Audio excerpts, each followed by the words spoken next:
Story time. To be exact, one of my good friends who works at another company known as Evike, we all know, worked at the front end and surprisingly was the first person that would tell me, "Hey Mike, I have a top tech that you haven't owned yet." And I said, "Why not? Let's look at it." To this day, it is still, I would even consider as one of my rarest collections to have out here is the TGM A5, where this thing was specially known for being pneumatic blowback and still being a good looking setup. I mean, who would want an MP5? Surprisingly, a majority of us would. Now, this is a classic build, but it's 2024. We want something more modern, something more modular, and still keeping the idea of subcompact, but a twist of a modernized build. I wonder who would do this. Well, I guess we have to look no further.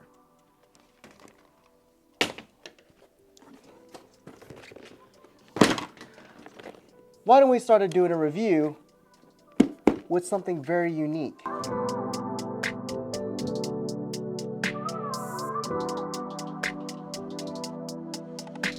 Hey, what's up guys, and welcome back to another episode of Airsoft Master. And today we're going to talk about is this beauty right here is the TGM R5. I believe you know what this is supposed to be, but this is G&G's own inspirational build. Now, don't forget to like and subscribe and write a comment down below if this is something that you would cop. And a big shout out to G&G for dropping this bad boy off, as we are getting the first dibs on hand to look into what this guy is. Now, let's go ahead and start the review. Let's go ahead and start off what we normally do, working our way from the front to the back end of the SMG. Starting off with is you do have is your federally mandated orange tip, which is surprisingly good as it has a 14mm counterclockwise threading underneath the thread cover. But what if you don't want to use the thread suppression or for tracer unit and you have such as an idea to extend the inner barrel? Well, the best part is you do have is the traditional tri-lock system in front of it. So say for example, if you have a 9mm tri-lock suppressor, you can do so to help cover up the inner barrel or make it that kind of that more covert situations needed. Again, a very nice little touch for such a very traditional style build. Now, speaking about modularity, you do have that as well included with the rail, as one thing we know for sure is normally for something like an SMG build like this, you would spend about $120 just having the Mlok rail segments. Now, surprisingly, G&G was able nice enough to give us that rail right off the bat. So you're able to put the lights, the foregrips, or any type of laser systems that you want to put on this SMG R5 without even spending the buck out there. And the one thing that's also nice about this R5 is you do have is the clamp system. Just the clamp to put a red dot on there is 20 bucks like I had to do. So if you want to make it more modernized, you do have that options. But say for example, you don't want to use an optic. You still have the backups of the rotary style rear and the typical fork front sight. That is still pretty nice and still has the elevation to help out for windage and elevation on here. While we're talking about basically the rear sights and everything else on the rail, let's go ahead and talk about the lower. The lower is more of an inspired and modern style build with having the typical selections of being what's nice, ambidextrous on most things, such as the selector. The magazine release is ambidextrous. You're able to do it with left-handed and right-handed operation. Heck, even the charging handle can be changed to left-handed and right-handed operation. As we know, the typical slap can be changed to whatever position that would be comfortable to you. That is not ambidextrous, unfortunately, is the actual extraction port, where it's mostly on the right-hand side. Sorry, lefties. But you still have the option to swap out most things on here, which is a very good thing to have for the SMG build. The R5 is able to do so to swapping from whatever would need for your preference in regards to comfort and stability. Again, a good little touch to have from G&G. Now, speaking about the controls you do have is starting off with the selector being at safe, semi, a 3-round burst, and then full auto at the aspects. But say for example, if you don't want to use a 3-round burst and you want to use the 5-round burst on the full auto setting, well, you can do so by just doing a couple features by following the instructions on the manual to have turn on either pre-cocking or the 5-round burst for full auto by viewing the proper instructions on the ETU, which we'll get into the internals later on. So one thing that we know for sure about G&G that they always like to do is keep it reliable and at the same time still have upgrade compatibility. The same thing can be said about the R5, which is nice about that is you still have the same reliability out there with the steel gear sets and the polymer piston head that we know from G&G we love from even their combat machines. But the G2 gearbox has a very good feature, which is the ETU system that's on here to allow programming of pre-cocking, a 3-round burst on the full auto, and the 5-round burst system by following the instructions on here to putting it into the programming mode. But what does that mean for G&G themselves on the ETU? Surprisingly, the response on the trigger pull is very, very quick. Now, when it comes to finding the hop-up chamber, it is easy as doing so by pulling the charging handle back and raising it up, where right inside the ejection port, you do have is the slider bar just like a normal AK to increase your hop-up by going towards the back end of the stock, or to decrease it by just going towards the front end of the front sight. Again, a very simple fine adjustments that you can do to whatever weight size BBs you use, which leads to, of course, what you would expect to happen on a review like this.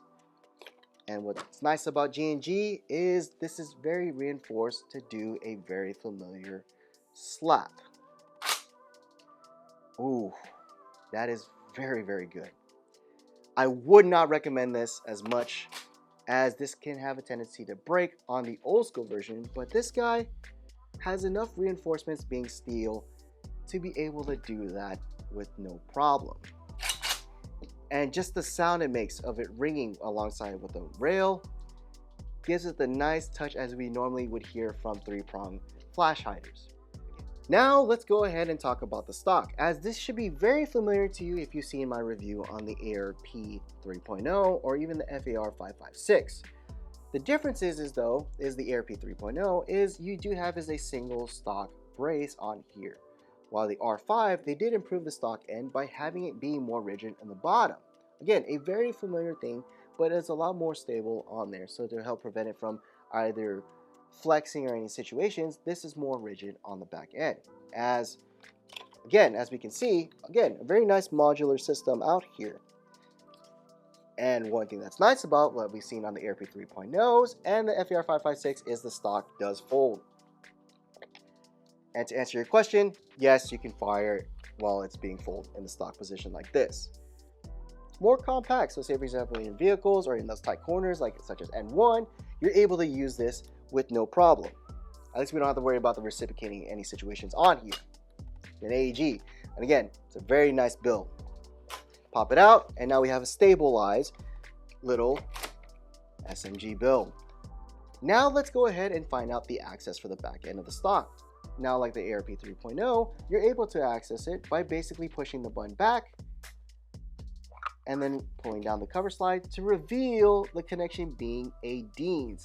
And one thing we know about G&G is they love to put the Deans, as we know it is a master race of a surface connection for any type of batteries. Now, for battery fitment is very good, as one thing we do test is we able to fit a iPower 1000 milliamp LiPo battery inside with a connection in there to have a nice little wiggle room inside right here for both the Deans and the battery to fit with the cover fully stacked. It's a little bit tricky, but it can be done. And now you're wondering, is this compatible to a certain SMG magazine out there? Well, the one that I do have on my A5 is a SEMA mid-cap version. And one thing I can say without a doubt with confidence, yes, it does feed, not a problem with the mid-cap metal versions. And at the same time, they do provide you is their own variations out there, which this one holds about 130 rounds. More than my normal 95 rounder mid-caps that I do have on the SEMA variants. So if you do have SMG style magazines for this specifically, don't worry about it, as this would feed fine with high cap or mid cap variations. I'm using 0.20 gram BBs and 11.1 LiPo battery.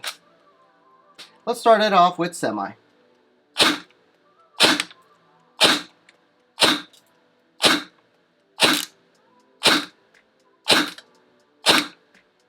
Now, one thing that we do know about G&G is they're very, very consistent, even on FPS when it comes to the chrono. But let's have some fun.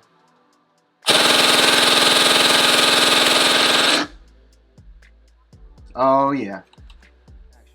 So when we chrono the R5, we noticed that with the FPS on average with a really good consistency being around the 345 to 356 feet per second, which is a very good class for its SMG builds.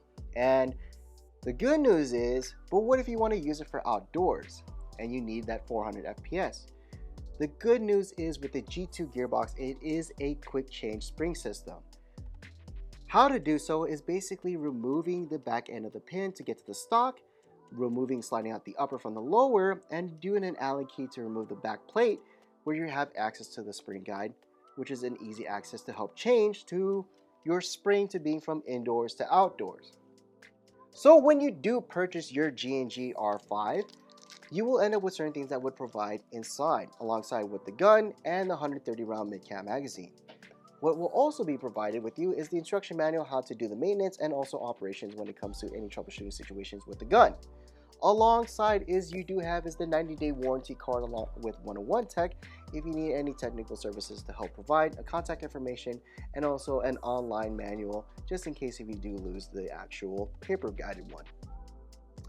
What's also nice they help provide is a sling point for the QD sling mounts that you do have everywhere on this gun.